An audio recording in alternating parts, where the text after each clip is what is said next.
How to set up WEPN.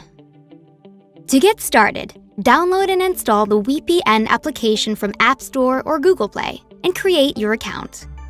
Then insert one end of the Ethernet cable into your router's Ethernet port and the other end into your WEPN device. Next, plug in the micro USB power cable and plug the right power adapter into an AC outlet. Wait for about 30 seconds until the WEPN logo becomes visible on the display. To register your device, go to Menu, Devices, and tap on the plus icon on the top right. Choose a name for your device. Enter the device key shown on the display and the serial number of your device, which can be found under the device. And finally, press Claim.